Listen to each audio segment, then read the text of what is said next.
Hello everyone, Darren here and welcome back to the Tales of Retrospective, in which today's video will be about the black sheep of the Tales franchise, Tales of Legendia for the PlayStation 2. Tales of Legendia released on February 7th, 2006, nearly a year and a half after the successful reception of Tales Symphonia.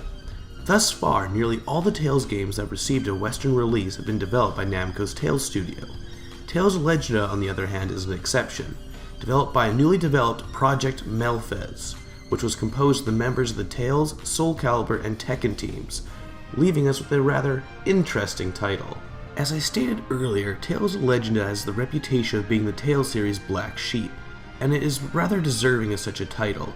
Tales of Legendia is a strange beast that has been developed by strangers. Does that mean the game is inherently bad? Can't measure up to the past titles? Well, let's find out. As the case with most new entries in the Tales series, the game takes place within its own world, and in this case, the game's world takes place largely on a giant ship called the Legacy. Yeah, that's right, the entire game takes place on a giant ship. Although this ship does feature as much environmental diversity as, say, an entire fantasy world. To accompany this odd setting, we have an equally odd-looking characters. Honestly, the character design in this game is very strange. It's definitely a hit or miss thing with most people, and I'm somewhere stuck in the middle. To balance out the strange setting and characters, there's a rather generic plot to begin with to fuel this incredibly weird adventure through the world of Tales of Legendia. The story revolves around our main protagonist, Senel Coolidge, and his younger sister, Shirley, whom both end up being stranded on the Legacy, only to have Shirley be immediately kidnapped. Senel then enlists the help of the local town sheriff and sets off on a mission to save his sister and meeting other characters along the way. Naturally, this simple premise is only the starting point to a much more convoluted and grandiose plot that most JRPG fans will be familiar with. I won't delve much deeper as the plot does become much more complex and intriguing as the game progresses, but the end result is still very familiar. But, as in many cases with the Tales series, the characters drive the plot and are the focal point of the game's narrative. There's even post-game content that further develops and expands upon the game's heroes. Speaking of which, Tales of Legendia's cast consists of a ragtag group of teens, middle-aged men, and, girly men. I mentioned earlier that I felt conflicted about the game's character design, but it is rather strange and often gives the wrong impression of most characters. I was actually surprised to find out most of the characters are very likable and have great interactions with one another, despite their unusual appearances. The characters and their conversations are at times more mature and in some cases more interesting than those of other Tales titles. And for the first time, English-speaking audiences can experience fully voiced skits. But the skits are often short and many of them simply tell the player specific pieces of obvious information. So, Tales of Legendia has a plot that's okay with some pretty interesting and likable characters with mature relationships and interactions. So, why is this game considered the black sheep of the Tales franchise, aside from their character designs? The answer sadly lies in the gameplay. Tales of Legendia was released during the period after Symphonia came out, in which the series had evolved and made the jump to 3D. However, Tales of Legendia stubbornly attempts to stay traditional even though the series had already moved past its 90s JRPG style.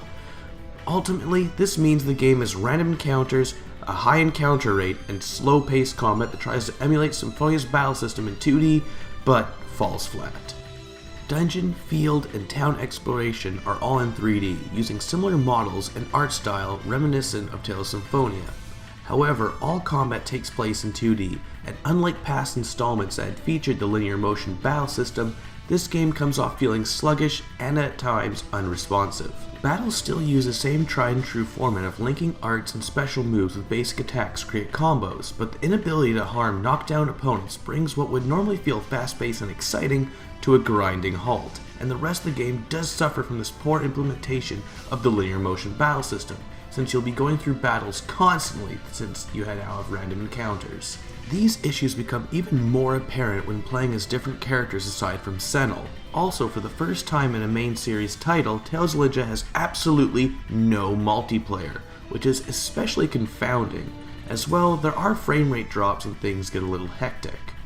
Some of these faults of the battle system would be forgivable if they didn't occur so often, but like many other RPGs of the past, random encounters only elevate what would be common issues into full-blown problems. Graphically, the game is on par with Symphonia, looking rather standard for a PlayStation 2 title this late in the system's life in 2006. What the game lacks in visuals, it makes up for in audio quality.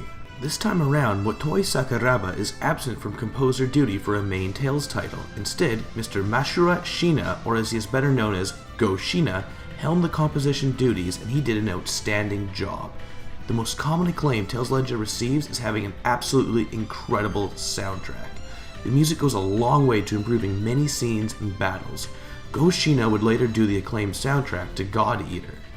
Also, voice acting is rather solid as well, with Cam Clark returning from Symphonia to voice Will Renard, the sheriff in question from earlier. Aside from Cam, no one really sticks out as impressive, but everyone does do an adequate job, with one exception: Norma Beatty. This upbeat thief may drive you insane with her incredibly high-pitched voice. I found her to be more annoying than her actual dialogue. However, there were many times which I would gladly see her gagged, but aside from her, everyone else is simply alright, with no other standout performances. In the end, it's easy to see why Tales of Legendia received mixed reviews, poor sales, and the title of Black Sheep of the Tales series. With its lack of multiplayer, unresponsive battles, high random encounter rates, it comes off feeling rather unpolished and is difficult to recommend to anyone aside from the most hardcore of Tales fans. I personally did not enjoy Tales of Legendia as much as past titles, and even though it boasts an incredibly impressive long playtime of over 50 hours, I feel that time could have been better spent playing any other Tales title. Although it may not be a bad game, it's only okay, which is disappointing for what is normally a consistent series with excellent games. Currently, Tales of Legendia is only available for the PlayStation 2, and a copy on eBay will go around for 20 or 30 bucks. Well, every series has its stumbles, and luckily, the next installment of the Tales series and the focus of the next part of the Retrospective is a much greater game, and some even consider it to be the peak of the Tales series. This has been Darren from the Gaming Pilgrimage. Till next time.